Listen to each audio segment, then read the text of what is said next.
Okay, now we're talking about springs. There's two things we want to do with springs right now, is determine what Hooke's law is and kind of give you a little more information on that, and then determine the spring constant. Now, springs look like this. Now, the advantage to springs is the fact that I can store energy in them, and they do work. This is kind of a stuff one, so you can see that when I push it, it tries to push back. When I pull it, it tries to pull back, and that's the key. Springs are elastic. And what that simply means is they want to restore themselves back to their original shape.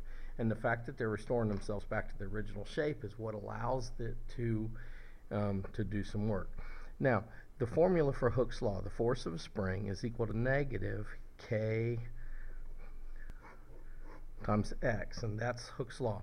Springs are linear within most of the range at which they operate.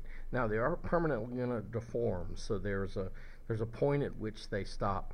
It's kind of important also to understand that although we call it a law, in reality it's just an empirical formula that we see based on what happens. So if I have something like this, this is another great place to bring graphs in, because this is something that's real easy to do. It's real easy to graph force versus elongation. Now, the key thing to realize, the negative sign comes simply because F and X are opposites. So it's really only there for direction. Remember that if I try and compress a spring this way, it's going to push back that way. So X is this way, but F is that way. If I tug a spring this way, if I pull it, well, I got a spring right here. If I pull a spring this way, I'm applying a force outward. It's applying, or excuse me, I'm applying an X that's outward, so the F is back inward. So that's the reason that sign is there. When I graph it, I'm going to get this. And within the range I'm interested in, it's a linear or direct relationship. So in other words, if the force doubles, X doubles, and vice versa. Now, K is what I'm interested in. If I take a look at that equation up top, K is going to equal to delta F over delta X, and you guessed it, that's the slope of the line.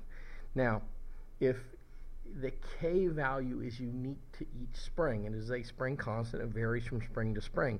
So I could have a K that looked like that. That would be a fairly wimpy spring, in the fact that it wouldn't take much force to make it move a whole bunch, and this would be a thicker spring, or a spring that's a little more complicated. Now, here's the other thing about this graph, and these graphs are wonderful. First of all, they're going to apply forces, so that's important. Now, the reason it's included in here is, remember, work is equal to F times D.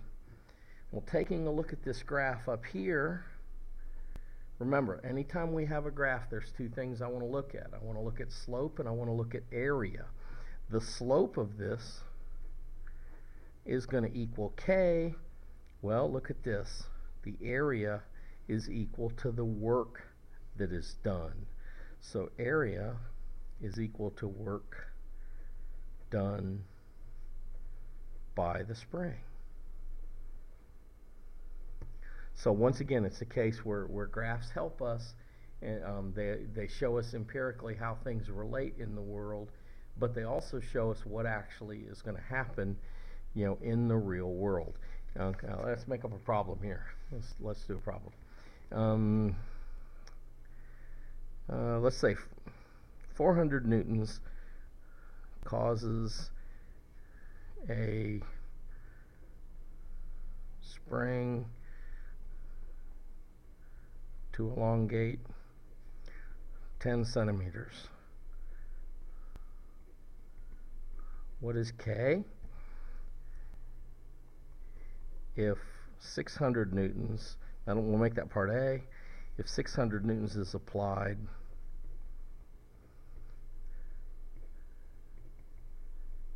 what will X be? Okay, well, grammatically that's not right, but we'll go with that. So first of all, I'm gonna sit there and go with this. I'm gonna draw a little free body diagram of what's happening here, and they didn't tell me whether it's linear or horizontal, so linear or vertical or horizontal. So I'm not really going to pay attention to anything besides that.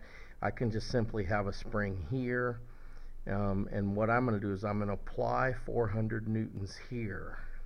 So we'll assume it's just linear and that it's horizontal. Now, by Newton's third law, if I have 400 tugging it this way, there's 400 tugging it back that way. So therefore the spring force is 400 newtons. Now, the X is going to equal 10 centimeters.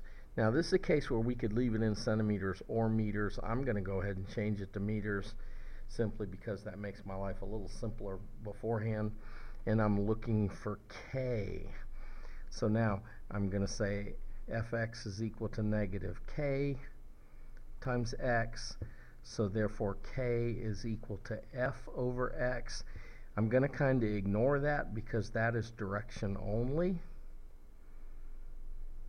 Is really the only purpose of that being there, so I don't have to fool with it. So I'm going to go with 400 newtons divided by 0.10 meters. That's going to give me 4,000 newtons per meter. In other words, if I applied 4,000 newtons to it, it would stretch by 10 centimeters. Now, let's look at part B.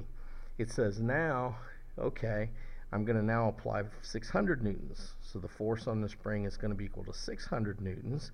My K is still 4,000 newtons per meter. Now I'm looking for X.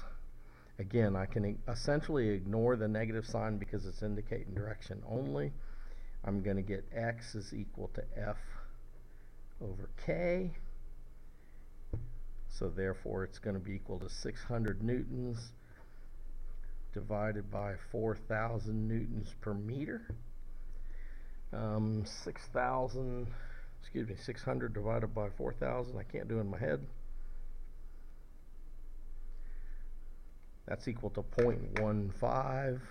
Now take a look at my units. Newtons cancel. I'm left with 1 over meters, which reduces to meters. That's also one you could kind of reason your way through. If 400 is taken at 10 centimeters, you've applied an additional 200 newtons, so it should go half that distance, 15 centimeters. Now, in free body diagrams, I now can add an additional force, and potentially I can now have things, let's say an object's moving like this. I can then slide it into a spring that's attached to a wall, and I can now start playing with that I can, well, let's attach it this way. I can give you some delta X this way, and I can then ask you some questions about that, and we'll do some of those in class. Hope that helped give you an introduction to springs.